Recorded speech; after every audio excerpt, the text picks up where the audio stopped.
Hello and thank you for joining us. This is Mariah Cruz, and you're listening to the Spiritual Deep Dives podcast.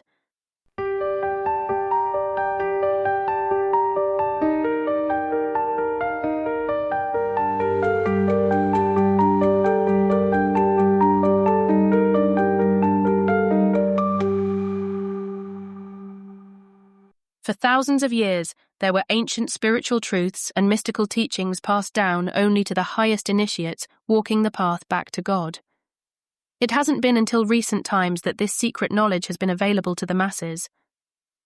Our team spent over 40 years researching many diverse spiritual and religious sources, recording the wisdom from the ascended saints and sages of East and West, and tapping into God's Holy Spirit to reveal the spiritual truths and science behind the unseen forces that govern our lives. In this podcast, we will explore these teachings from a unique perspective that you probably have never heard before and show practical ways you can integrate them into your life to resolve deep-seated personal problems, accelerate your soul's evolution, and help solve the world's dilemmas.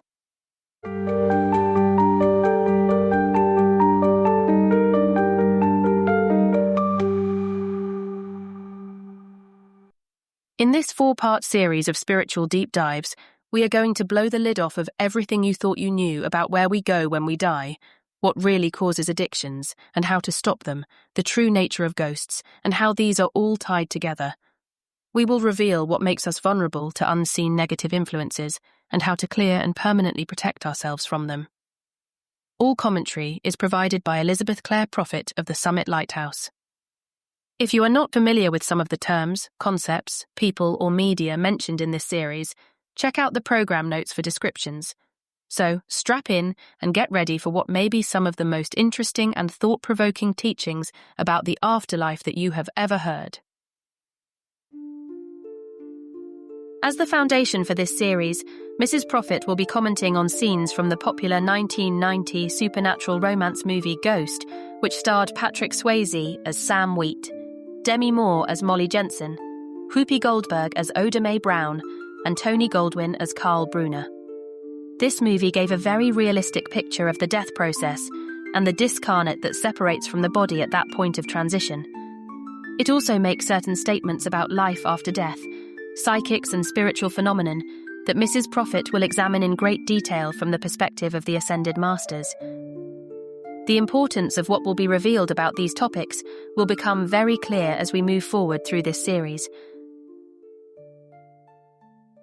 I wanted to mention that the term discarnate is more commonly referred to as a disembodied spirit or ghost. These are the personality consciousness of those who have passed through the change called death, as that consciousness expresses through the astral, mental, or etheric bodies when a person passes on and has not earned their ascension, which is the goal of life. Discarnates stay on the astral plane if they have not been taken up by angels to the etheric retreats or whatever level their karma dictates they belong at, so that they can prepare for their next incarnation. This concept will be discussed in greater detail later.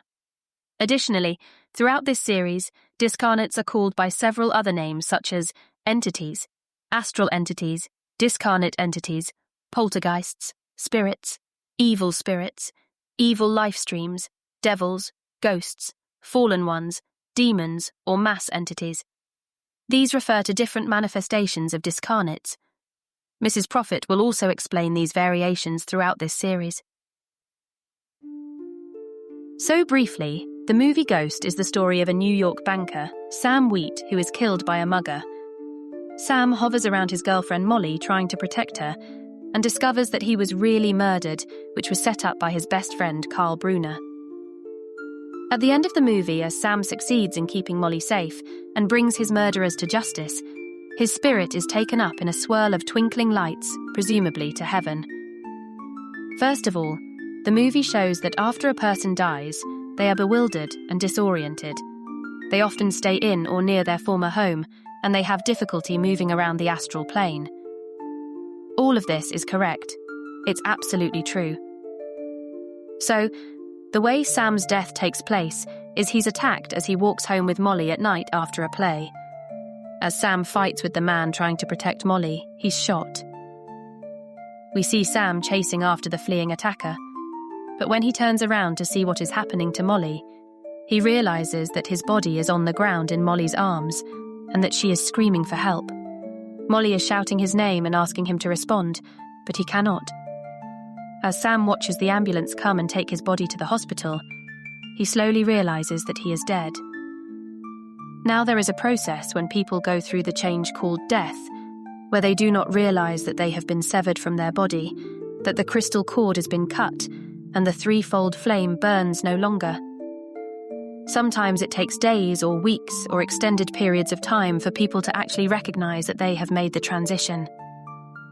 Sam follows his body to the hospital and sits dumbfounded in a waiting room chair, as Molly is told that there is no hope. This is a typical scene that you would see if you were either clairvoyant or the Holy Spirit showed you the passage of individuals from the screen of life. For the first few days after he dies, he stays in his apartment. He cannot go through doors unless people have opened them. Sam attends his own funeral. That is often the case. People do attend their own funerals. It's almost like a necessary letting go process. Just as it's necessary for loved ones who remain to recognize that there is a finality here and a parting of ways. While he is at his own funeral, Sam is shocked to see a woman waving to him as she crosses the graveyard. She walks through a tombstone, and he realizes that she too is in the realm of the dead. At his apartment, Sam tries to communicate with Molly, but to no avail. He tries to touch her, but ends up walking through her. He ends up sitting in the windowsill or in the corner like a forlorn child, unable to make himself heard. This is quite a bit like it feels to suddenly find oneself without a body on the astral plane.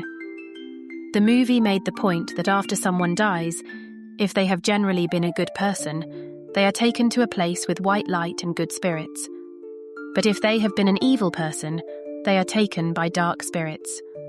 The movie also suggested that some people can choose to remain as discarnates on Earth if they think that they have something left to do, or if they are attached to their loved ones and surroundings. This is basically true, but there is some error to this premise also, which I will detail from the Ascended Master's perspective. When Sam dies, he looks up at the sky and sees twinkling lights that remain suspended above him for a moment, and he hears the call to come to higher octaves. His expression is that he knows he should be going with the lights, but he makes the free will decision that he's not ready to leave Molly yet, so the lights disappear. It's like the angels bow to free will and leave you where you want to be. This is true. I have seen this happen time and time again, where angels come to take souls to higher octaves and they refuse to go. They want to be in their same old comfortable situation. At the end of the movie, after Sam succeeds in protecting Molly, he is ready to be taken where he's supposed to go, and the twinkling lights appear again for a few moments. When they are present, Molly is able to see and hear him. He says goodbye to her and walks into the light, which is presumably the heaven world. Now, this subject of someone being available to be communicated with during a short period after death is discussed in the book A Dweller on Two Planets by Philos the Tibetan. It is quite a complicated subject that I have lectured on, but the gist is, there is a certain element of the ka, or the astral sheath, that is active and present even in the place of the person himself. So there is communion with that ka, or that sheath, until the disintegration factor, the decay rate, eliminates it, and the soul is secure in the place that is called Devashan. Devashan is the place where souls work out their desires and wish fulfillment between embodiments. It's on the first 3 levels of the etheric plane. I will discuss the levels of heaven and hell soon. But back to the movie. While at the hospital, Sam observes another man dying in the emergency room and sees the twinkling lights hovering over him, and his spirit is taken up into them right away. Other discarnates, like a man he meets on the subway, stay near familiar places indefinitely. Not everyone can choose to stay. When Sam's murderers die, instead of twinkling lights coming to get them, howling and shrieking devils emerge from the ground and take them away unwillingly, presumably to the realms of hell. That scene is not entirely accurate. My observation is that the legions of Archangel Michael come and bind evil spirits or evil life streams and consign them to one of 33 descending levels that is the realm of the astral plane. The 33rd is the lowest level, which is the realm of death and hell. It simply gets darker and more evil the farther down people are assigned. The etheric octave likewise has 33 levels in an ascending order.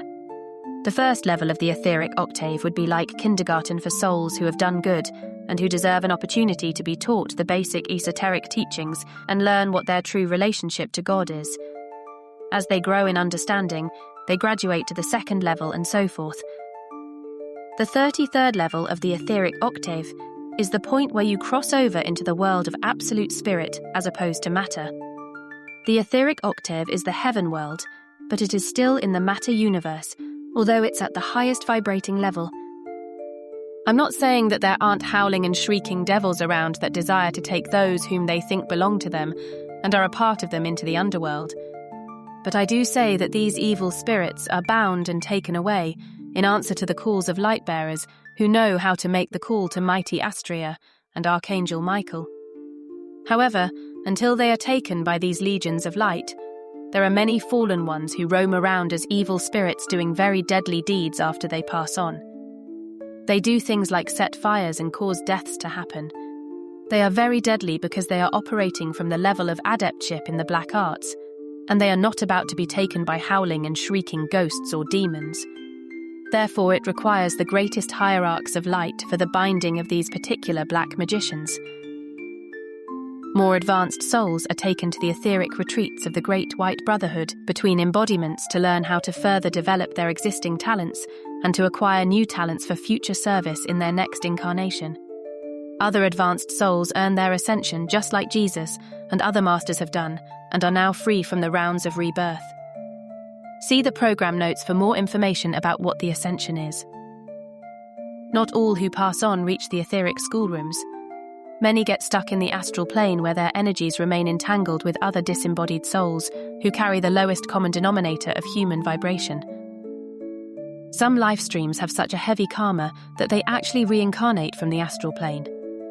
They don't advance spiritually, but come back basically as they were in their last embodiment, complete with the same habits, desires, and negative momentums.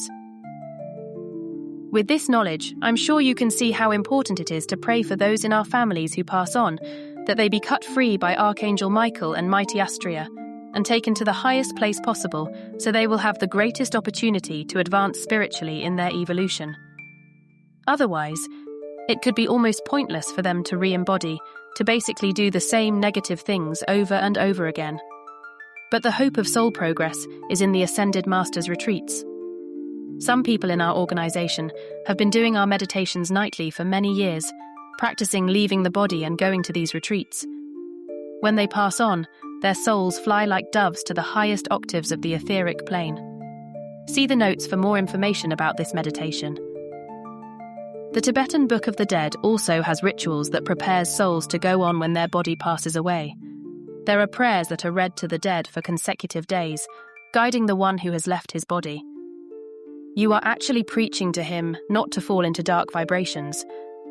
So you can see with compassion how this teaching needs to be spread so that people will gain this important knowledge and become prepared for the time when their passing eventually comes. We know that one thing is sure for all of us, and it's death itself, and that transition can be made in the highest light entering the resurrection, or it can be a very unpleasant experience in the astral plane. Well, that's it for this episode. Be sure to join us in episode 7, where we will continue with entertaining but surprising commentary on scenes from the movie Ghost and answer many key questions about the afterlife. We will also hear detailed stories from Mrs. Prophet about people who passed from the screen of life and where their karma landed them in astral or etheric planes. This is an episode you will not want to miss.